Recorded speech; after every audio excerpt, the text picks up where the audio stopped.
નમસ્કાર દોસ્તો, શાંતિશ્રમ ન્યૂઝમાં આપનું સ્વાગત છે। જીવી વાઘેલા કોલેજ વખા દિયોદરના પ્રાંગણમાં 14 ઓગસ્ટ અખંડ ભારત સંકલ્પ દિવસની ઉજવણી કરવામાં આવી, જેમાં મહેમાનો હાથે દીપ પ્રાગટ્ય કરવામાં આવ્યું હતું। પ્રોફેસર ડોક્ટર લાલુભાઈ દેસાઈએ પધારેલા મહેમાનોનું શાબ્દિક પરિચય આપી સ્વાગત કર્યું। ત્યારબાદ મહેમાનશ્રીઓનું પુષ્પગુચ્છ અને શાલ ઉઢાડી સન્માન કરાયું હતું। ઉપસ્થિત મહાનુભાવોએ અખંડ ભારતના સંકલ્પ વિશે ખૂબ ગહન વિચાર રજૂ કરી વિદ્યાર્થીઓને અખંડ ભારત વિશે માહિતગાર કર્યા। કાર્યક્રમમાં એનસીસી એનએસએસ યુનિટના વિદ્યાર્થીઓ, સ્ટાફગણ આદિ ઉપસ્થિત રહ્યા। પાલનપુર હેડક્વાર્ટર ખાતે બનાસકાંઠા જિલ્લા કક્ષાના સ્વાતંત્ર્ય પર્વની ભવ્ય ઉજવણી કરવામાં આવી। આ પ્રસંગે જિલ્લા કલેક્ટરના હસ્તે રાષ્ટ્રધ્વજ ફરકાવવામાં આવ્યો હતો। કાર્યક્રમમાં કલેક્ટરે પોલીસ દળનું પરેડનું નિરીક્ષણ કર્યું હતું। પરેડમાં પોલીસ જવાનોએ તેમની શિસ્તબદ્ધ કવાયત રજૂ કરી હતી। સ્વાતંત્ર્ય પર્વની ઉજવણીમાં વિવિધ સાંસ્કૃતિક કાર્યક્રમોનું આયોજન કરવામાં આવ્યું હતું। આ કાર્યક્રમમાં સ્થાનિક કલાકારો અને વિદ્યાર્થીઓએ દેશભક્તિના ગીતો અને નૃત્યની પ્રસ્તુતિ કરી હતી। સમગ્ર કાર્યક્રમમાં જિલ્લાના ઉચ્ચ અધિકારીઓ, પોલીસ અધિકારીઓ, શાળાના વિદ્યાર્થીઓ અને મોટી સંખ્યામાં નાગરિકો ઉપસ્થિત રહ્યા હતા। 15મી ઓગસ્ટની ઉજવણી પહેલા અંબાજી ખાતે દેશભક્તિનો માહોલ જામ્યો છે। આજે શક્તિપીઠ અંબાજી ખાતે ભવ્ય તિરંગા યાત્રાનું આયોજન કરવામાં આવ્યું હતું। ગ્રામજનોએ મોટી સંખ્યામાં હાથમાં રાષ્ટ્રધ્વજ સાથે યાત્રામાં ભાગ લીધો હતો। ડીજેના સૂરો સાથે નીકળેલી આ યાત્રા સમગ્ર અંબાજી ગામમાં ફરી હતી। યાત્રા દરમિયાન દેશભક્તિના ગીતો વાગતા હતા અને ભારત માતા કી જયના નારા ગુંજી ઉઠ્યા હતા। સમગ્ર અંબાજી ધામમાં દેશભક્તિનો માહોલ છવાઈ ગયો હતો। ઉલ્લેખનીય છે કે 15મી ઓગસ્ટની ઉજવણી અંતર્ગત ગુજરાતના અનેક જિલ્લા અને તાલુકાઓમાં આવી તિરંગા યાત્રાનું આયોજન કરવામાં આવી રહ્યું છે। દેશભરમાં દેશભક્તિનો માહોલ જોવા મળી રહ્યો છે। અમીરગઢની સરકારી વિનયન કોલેજમાં ભારતના 79મા સ્વાતંત્ર્ય પર્વની ઉજવણીના ભાગરૂપે એક રંગોળી સ્પર્ધાનું આયોજન કરવામાં આવ્યું। હર ઘર તિરંગા થીમ આધારિત આ સ્પર્ધા એનએસએસ વિભાગ દ્વારા યોજવામાં આવી હતી। સ્પર્ધામાં કોલેજના 9 વિદ્યાર્થીઓએ ભાગ લીધો હતો।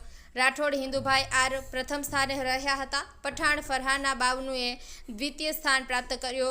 ખોખરિયા ચંદાબેન અને મૂડી શિલ્પાબેન સંયુક્ત રીતે તૃતીય સ્થાને રહ્યા હતા।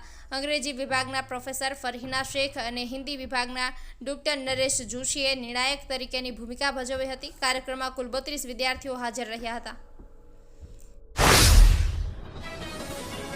Simco Sunlight Paints, Simco Sunlight Paints કવિન સાફ્ટર મશીનથી કલર બનાવનાર નવીન ઘરને સુશોભિત કરવા એકવાર અવશ્ય મુલાકાત લો।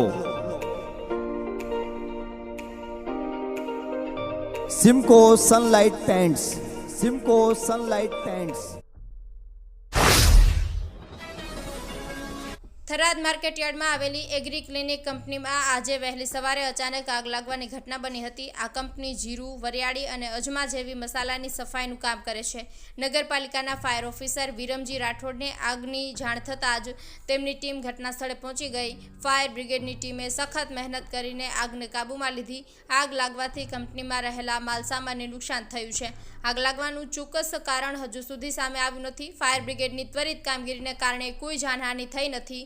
વધુ માલસામાનને થનારું નુકસાન પણ અટકાવી શકાયું છે। સ્થાનિક પોલીસે આ મામલે તપાસ શરૂ કરી છે। અંબાજી આબરોડ માર્ગ પર છાપરી પાસે એક ટ્રકનો અકસ્માત સર્જાયો છે। વળાંક પર ટ્રકની બ્રેક ફેલ થતાં ચાલકે વાહન પરનો કાબુ ગુમાવ્યો હતો। માલ સામાન ભરેલો ટ્રક રોડ પર પલટી ગયો હતો।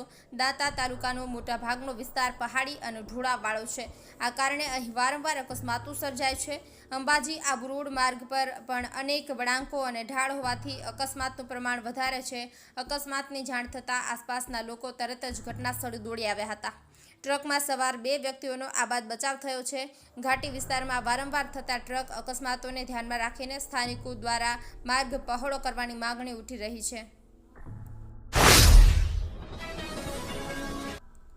દિયોદર પોલીસ ડિવિઝનમાં ઘણા સમયથી પેન્ડિંગ રહેલા વાહનોના નિકાલ માટે બુધવારે દિયોદર પોલીસ સ્ટેશન ખાતે હરાજી કરાઈ હતી, જેમાં 164 વાહનોની હરાજી થતાં રૂપિયા 21 લાખ ઉપરાંતની આવક થઈ હતી, જ્યારે 8 વાહનો મૂળ માલિકને પરત કરાયા હતા। દિયોદર એસએસપી સુબોધ માનકરની હાજરીમાં દિયોદર પોલીસ મથકે ડિવિઝનમાં આવતા જુદા જુદા પોલીસ સ્ટેશનમાં રહેતા પેન્ડિંગ વાહનોની હરાજીની પ્રક્રિયા હાથ ધરાઈ હતી, જેમાં દિયોદર પોલીસ સ્ટેશનના કુલ 115, ભાભર પોલીસ સ્ટેશનના 22, થરા પોલીસ સ્ટેશનના સ્ટેશનના 20 અને શિહોરી પોલીસ સ્ટેશનના 7 વાહનો મળી 164 વાહનોની હરાજી કરાઈ હતી, જેમાં રૂપિયા 18,40,000 તથા 18% GST પ્રમાણે રૂપિયા 3,31,200 મળીને કુલ 21 લાખ.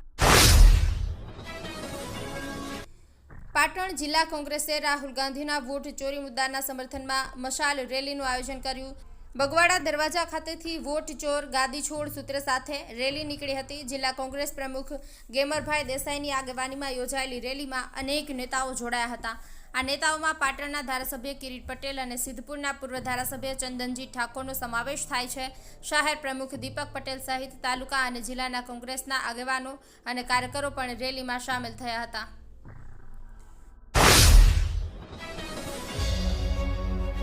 ઉત્તર ગુજરાતનું એકમાત્ર multi city mall happy mall જે આવેલ છે જિલ્લાના વેપારી મથકો દિયોદર, ભાભર, રાધનપુર, વરાહી અને થરાદમાં, જ્યાં મળશે આપને વ્યાજબી દરે જીવન જરૂરિયાતની તમામ વસ્તુઓ તેમજ કપડાં, ગિફ્ટ આર્ટિકલ, પ્લાસ્ટિકની તમામ સામગ્રી, ક્રોકરી અને બીજું ઘણું બધું વધારે.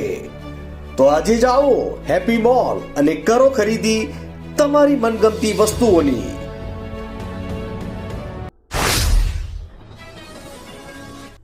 થરાદ તાલુકાના સેદલા ગામે ગૌમાતાનું મૃત્યુ થતાં પશુપાલકે શાસ્ત્રોક્ત અંતિમ ક્રિયા કરી ગાયને પશુ નહીં પણ પરિવારની એક સદસ્ય માની જીવદયાનું ઉત્તમ ઉદાહરણ પૂરું પાડ્યું હતું. થરાદ સેદલા ગામના સેવાભાવી પશુપાલક કાળુજી રોણાજી પટેલના ઘરે કાંકરેજી ગૌમાતા સ્વર્ગીય સિધાવ્યા હતા, તો હિન્દુ શાસ્ત્રો પ્રમાણે તેની અંતિમ ક્રિયા કરવામાં આવી હતી. પાટણ નગરપાલિકાના ચીફ ઓફિસર હિરલ ઠાકરની અધ્યક્ષતામાં પાટણ વેપારી મહામંડળ સાથે બેઠક યોજાઈ. બેઠકમાં શહેરની સ્વચ્છતા, પ્લાસ્ટિક નિયંત્રણ અને ટ્રાફિક સમસ્યાના નિરાકરણ માટે ચર્ચા થઈ. વેપારીઓએ વેપારી મથકોમાં ટોયલેટની સુવિધા અને દુકાનો આગળ લાંબા સમયથી રહેતી કમાનોથી થતી મુશ્કેલીઓ અંગે રજૂઆત કરી. તેમણે જણાવ્યું કે કમાનોથી તેમની વ્યવસાયને નુકસાન થઈ રહ્યું છે. ચીફ ઓફિસરે જાહેરાત કરી કે હવેથી શહેરના જાહેર માર્ગો પર કોઈપણ ધાર્મિક કે અન્ય પ્રસંગે કમાનો લગાવવા માટે નગરપાલિકાની પૂર્વ મંજૂરી લેવી પડશે. મંજૂરી વગર કમાનો લગાવનાર સામે કાયદેસરની કાર્યવાહી હાથ ધરવામાં આવશે.